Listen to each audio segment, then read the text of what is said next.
Australia have officially missed out on automatic qualification to the World Cup, which is the big story, of course, coming out of the World Cup qualifier that we saw take place last night. Australia 0, Japan 2, a disappointing result for Socceroos supporters. And that is the headline coming out of the game, as I mentioned, is Australia missing out on automatic qualification. But the discussions have now opened up, or maybe resurfaced, we should probably say, about the the current state of Australian football and how that looks right now and what it's going to look like moving forward. Because this has been an absolute disaster.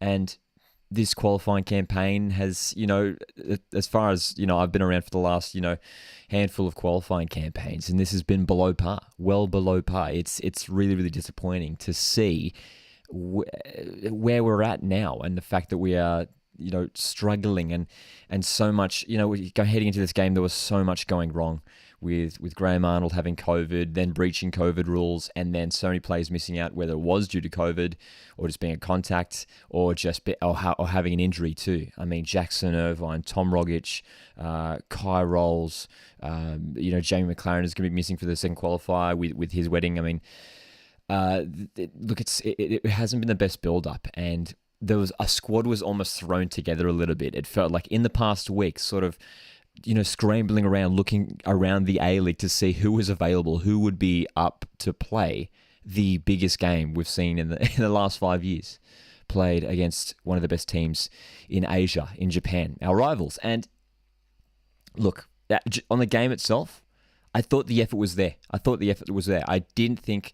I've seen some comments online, and whether you guys would agree or disagree, I've seen some comments online saying we played incredibly poorly, saying it was the worst Socceroos performance. I disagree with that.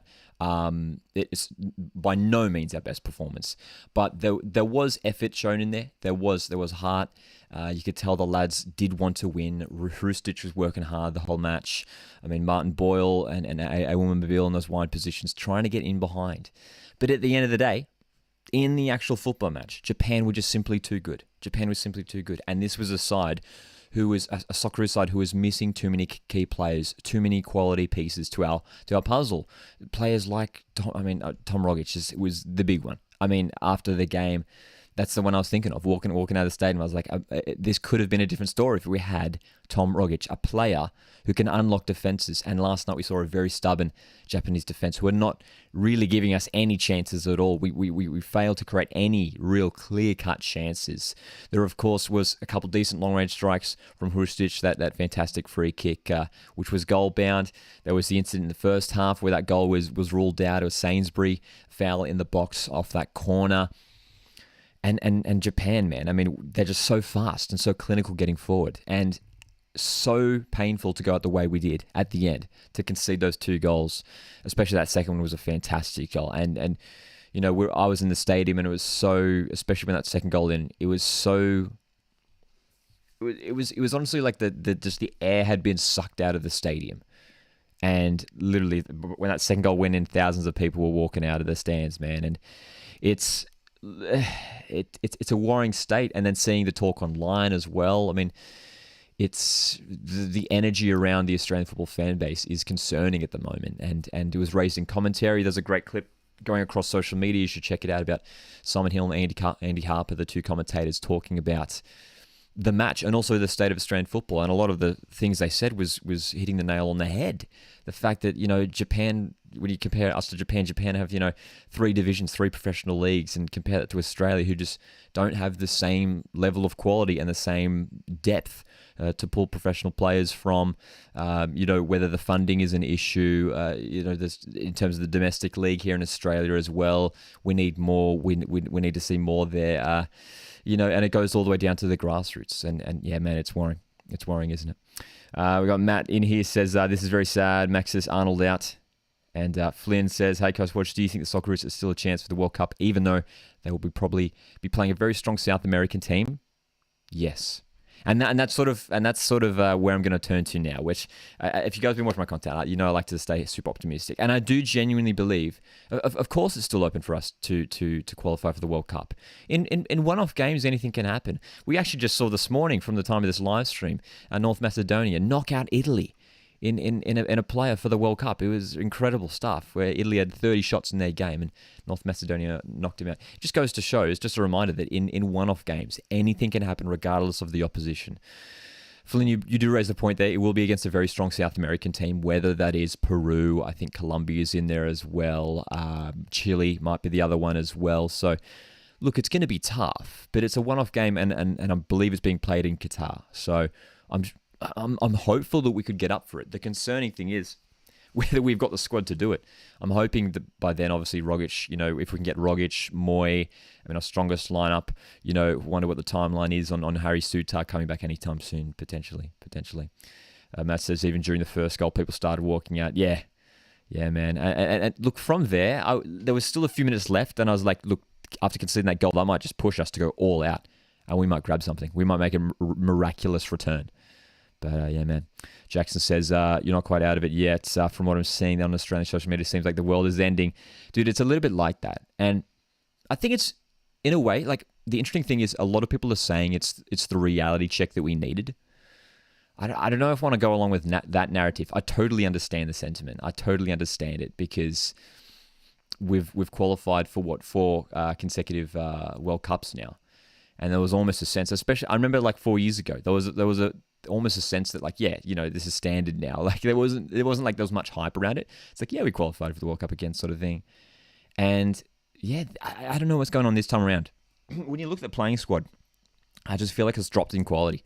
And I don't know if it's because we're missing these key players for these games, but there's a sense that there isn't the same caliber of players that maybe we used to have. When you look back, even just, to 8-10 years ago, obviously the golden generation. Is this at the same level? I'm not sure. Look, I really like the players that we have at the moment, especially the young guys coming through. I think Metcalf is a fantastic player. Didn't quite have, get himself into this game. I thought Gianni Stensness was solid in this game. And Mike Attilio coming on. Again, I think the sub should have been made earlier, man. We had to go out stronger earlier in that second half. We needed to put Japan on the back foot in that second half. We just didn't. We let them in it as well. Pretty disappointed. We lost, says A-League. Gianni played pretty well, says Theo. Yeah, man. I was actually, being a Mariners fan, man, it was incredible to see Gianni Stensness on the field, starting for the Socceroos. That was the big thing as well about the lineup. Who would start? That was the thing, because of all the injuries. It's like, and it was anyone's guess.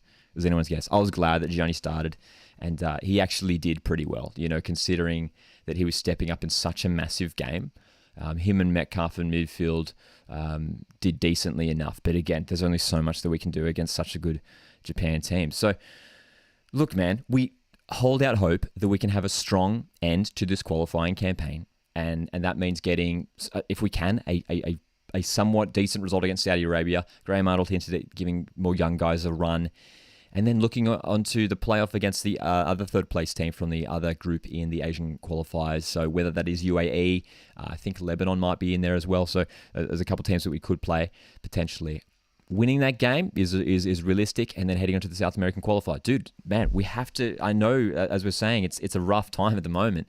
The vibe is rough among the Australian football fan base, but we got to keep our eyes set on securing qualification to the World Cup any means possible, and making sure we keep ourselves afloat and not let ourselves get down about this, man. And look, the future is bright, as I mentioned just earlier. There's young guys, Tilio. It was great to see Falami get a couple of minutes at the end there as well. Bruno Fornaroli, unfortunately, didn't get to do much in this game. Again, should have been brought in earlier, but anyway, the young guys particular though, against Stensness, Metcalf, I'm excited to see them moving forward.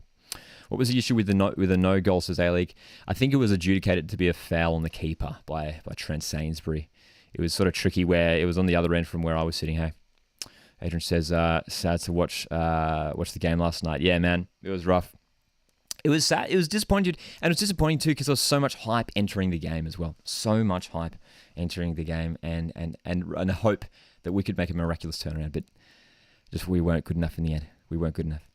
Cam says Arnie is one of the best coaches the A-League has ever seen. I agree, but he's never has had much success beyond the Mariners and Sydney.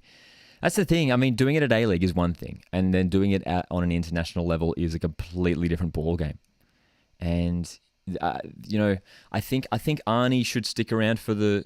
I mean, whether we get someone in to play out the next couple, the playoff qualifiers, which is only 2 games. I think we might as well stick with Arnie, man, and just go for it. I don't see, let's stick with Arnie. Let's see if we can just snag it, get in. Maybe if we make it to the World Cup, maybe we bring someone else in. I mean, we did it last time. Didn't we?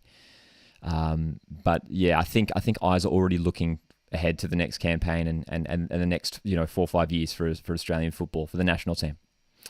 Adrian says, but to be fair, Japan deserved to win by the amount of chances they got. I agree, man. I agree. And we knew that heading to the game, Japan were going to be, the better of the two sides. But at the same time, there was a hope in me that we could produce something special, man. We could produce something special. We were holding out for so long. It was 88th minute and it was still 0-0. And I was like, we could out of nowhere just grab a winner. And I was like, man, imagine the scenes. Imagine the scenes of Bruno Fornaroli. There's long ball, comes towards his feet, turns the defender, curls it into the corner. Dude, I would have lost it. I would have lost it, man. Matthew says, I think we need a foreign coach on the international level. I think I agree. Do not sack Arnold because we need to see things through off the playoffs. Yeah, I agree.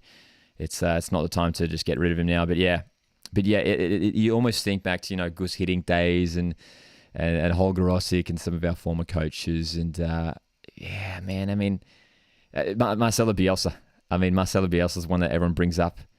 If we can get him, everyone's so passionate about Marcelo Bielsa joining the Socceroos, but I don't think there's been any connections, legitimate actual connections to it. So I still think it's I can't see a chance of it happening. Hard with all the players out as well. Yeah, man. I mean, that was the big thing heading into this game. We was the worst build up to a game, to a qualifier. It was a rough. Person says Japan should have won that 4-0. Look, we were lucky to still be scoreless at halftime. We were lucky still to be scoreless at halftime. So to keep it 0-0 for so long, again, that's why we have to give credit to what was this undermanned Socceroos squad. We kept Japan, one of the best sides in Asia, scoreless for so long. Yeah, dude. Keep forgetting the World Cup is this year. Yeah, dude. It's a bit of a funny one having it later this year. I'm keen for it. Regardless of whether Australia qualify or not, I'm going to be doing plenty of content around it. I'm going to be watching as much as I can of it, man. The World Cup is my favorite time. It's my favorite time of every time it comes around every 4 years, man. So look, can't wait for it. Hopefully Australia will be there. Will we? Won't we? We'll have to wait and find out, man. Matthew says, I think Bert Van Wyk, Manwick did a decent job, although some may think he was more of a defensive coach. It was a bit of a weird one when I think back to Van Marwijk. He almost wasn't here for long enough. I almost forgot that he was hanging around. Funny thing is we might be playing. Yeah, our former coach when we play. That's right. Yeah, he's in charge of UAE. Yeah, hey, so that could be interesting. But guys, such a disappointing result. Keep an eye out on YouTube. It might be, if you're watching this on replay, it might be out right now, but keep an eye out on the channel for the matchday vlog, which is coming out. Despite the loss, it was still a really entertaining night, a fantastic atmosphere, despite the terrible weather down in Sydney. So keep an eye out later today for the matchday vlog. Guys, thanks for tuning into this reaction to the disappointing Socceroos result. We have to do it the hard way now. Hit the like on this video if you have enjoyed. I appreciate it so much. And if you're not already subscribed, consider doing so if you want to keep up to all the Australian football and A-League content we're doing here at Coast Watch Football.